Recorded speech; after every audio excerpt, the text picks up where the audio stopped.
দেখুন, চুপ থাকা মানুষকে হালকা ভাববেন না। চুপ থাকা মানুষকে খুব সহজেই ভুল বোঝা যায়।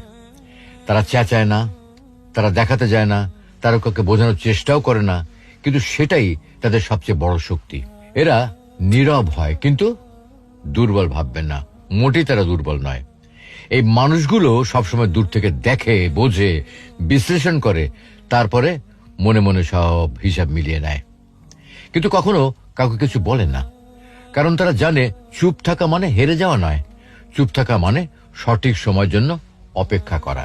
চুপ থাকা মানুষগুলো দেখাচ্ছে অনেক বেশি বোঝে, তাদের চোখের কোনো শব্দ নেই, কিন্তু তাদের নীরবতা হাজার কথা বলে। তারা কথা বলে না বলে গভীরভাবে পর্যবেক্ষণ করে।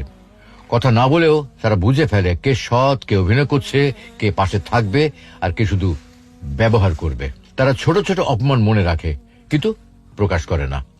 তারা ঝগড়া করে না, তর্কে নামে না, কারণ তারা জানে মুখে জেতা যায় না, জেতা যায় প্রমাণ দিয়ে, সময় দিয়ে।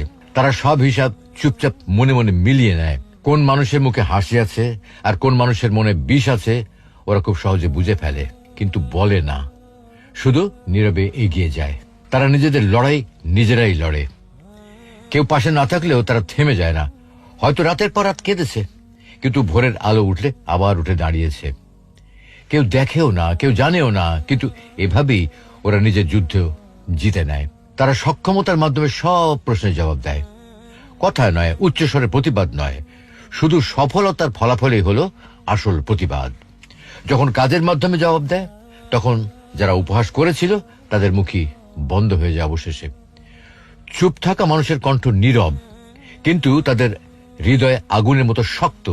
তারা কারো সহানুভূতি চায় না, তারা কারো করুণা চায় না। তারা কি চায় জানেন? শুধু চায় নিজের শক্তিকে একদিন প্রমাণ করতে। আপনি যদি এমন একজন মানুষ হন, তাহলে মনে রাখবেন আপনার নীরবতাই আপনার শক্তি। একদিন এই নীরবতাই আপনার পক্ষ থেকে কথা বলবে, আর পুরো পৃথিবী সেটা শুনবে। চুপ থেকেও পৃথিবী বদলানো যায়।